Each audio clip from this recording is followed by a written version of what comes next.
wabarakatuh. Perkenalkan, nama saya Adam Ibrahim dengan NIM L0512511025, jurusan Pemanfaatan Sumber Daya Perikanan, Fakultas FIKP, mata kuliah Wawasan Budaya dan Iptek BNI. Di sini saya akan menjelaskan 4 sejarah maritim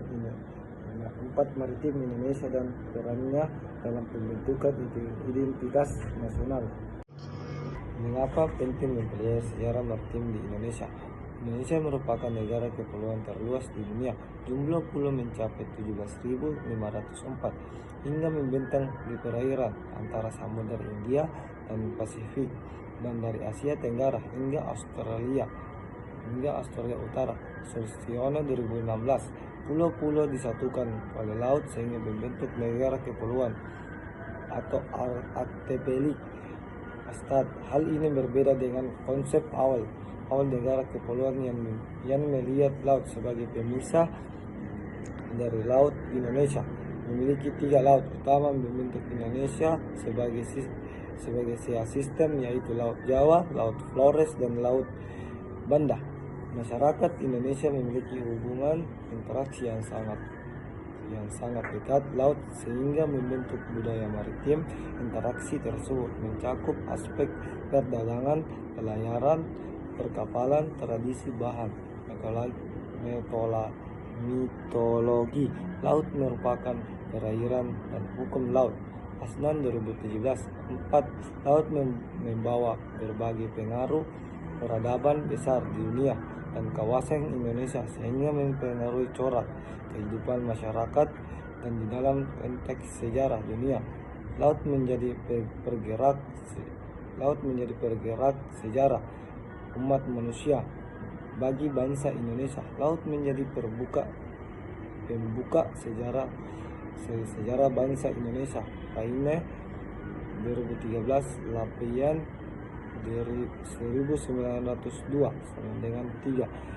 Budaya maritim Indonesia telah terbentuk sejak masa prasejarah, mulai mengalami pergeseran akibat modernisasi dan globalisasi. Oleh karena itu, pemerintah fokus dalam pengembangan aspek kemaritim dan penguatan Indonesia sebagai poros maritim. Indonesia pilar pertama yang dikuatkan dalam pengembangan poros maritim dunia adalah membangun kembali budaya maritim Indonesia. Ahmad 2017, 114, membangun budaya maritim, persetujuan agar masyarakat Indonesia memiliki landasi budaya dan nilai bahari yang kuat sebagai dasar membangun negara maritim. Sulistyono 2009, budaya maritim yang berkembang di masyarakat Indonesia, sejarah dan kehidupan sosial yang berceritakan maritim sebagai besar masyarakat Indonesia yang berdiam di pesisir,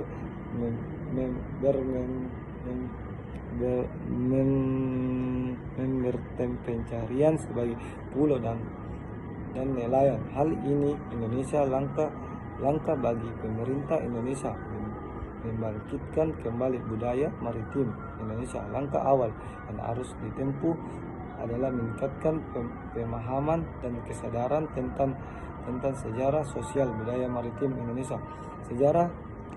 Secara konseptual, maritim dapat dipahami sebagai istilah yang berkenaan dan laut, pelayaran atau perdagangan di laut lebih luas untuk pengembangan hal-hal yang berkaitan dengan laut.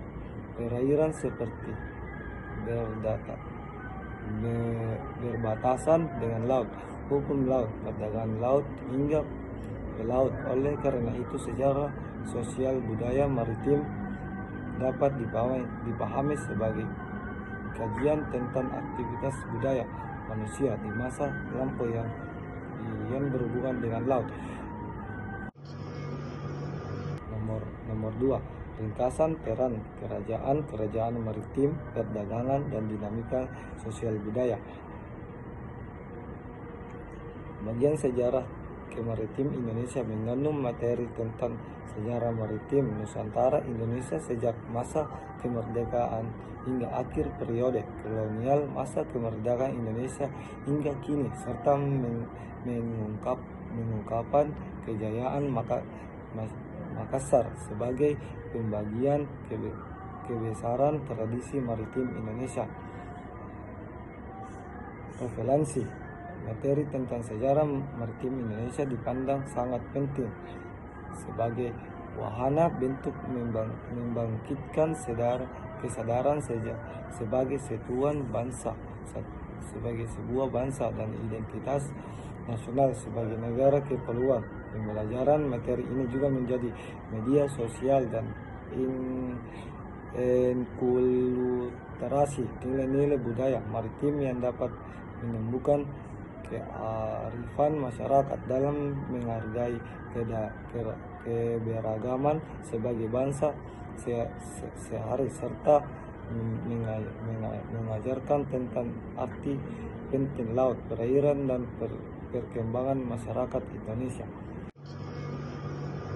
Nomor 3. Peran sejarah maritim dalam bentuk identitas nasional di era Sriwijaya kolonial Belanda dan pasca kemerdekaan. Oke, saya akan membahas tentang sejarah Sriwijaya terlebih dahulu.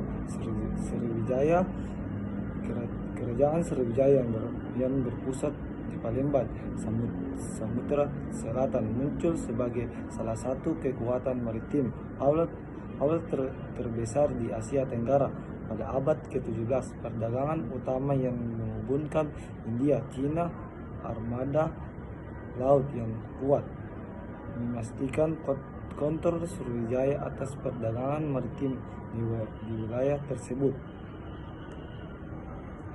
Yang kedua, kolonial Belanda. Kolonial Belanda jatuhnya FOC sebagai perusahaan dagang terbesar dari negeri Belanda yang dalam beberapa abad sebagian penting dalam sejarah perdagangan di Nusantara, mendorong lahirnya negara kolonial yang kemudian mengambil aliran peran FOC sebelumnya. Tahun 1775 pemerintah Belanda mengambil alih seluruh kekayaan FOC sebagai pelunasan hutannya. Tahun 1799 FOC dinyatakan valid dan bubar. Harta kekayaan FOC yang tidak bergerak seperti benteng-benteng atau daerah-daerah produksi rempah di Nusantara diambil alih oleh negara. Itulah aset kerajaan Belanda yang menjadi cikal bakal dari negara kolonial India Belanda berdiri sejak tahun 1817. Yang terakhir, pasca kemerdekaan. Sejarah maritim masa kemerdekaan. Dinamika dunia maritim Indonesia di masa kemerdekaan ditentukan oleh tipikal rezim yang berkuasa. Setidaknya ada 3 tahap utama yang terjadi, yakni setelah proklamasi kemerdekaan tahun 1945 hingga 1965, era Orde Baru 1966 sampai 1908, dan era reformasi 1999.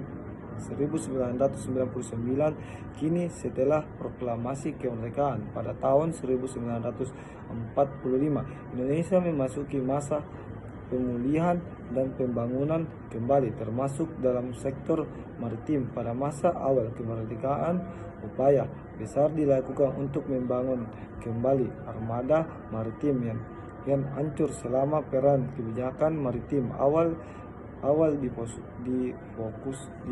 difokuskan pada pengembangan pelabuhan dan peningkatan konektivitas antara pulau. Angkat Laut Republik Indonesia (ALRI) memainkan peran penting dalam mempertahankan kedaulatan wilayah maritim Indonesia serta menjadi keamanan laut dan ancaman internal. Selain itu, pemerintah juga memiliki pembangunan instruksi perikanan dan perbaikan infrastruktur pelabuhan untuk mendukung perekonomian nasional. Itulah tadi 4 tentang sejarah maritim Indonesia dan perannya dalam pembentukan identitas nasional. Jika ada yang salah mohon dimaafkan. Wabillahi taufiq wa hidayah. Wassalamualaikum warahmatullahi wabarakatuh.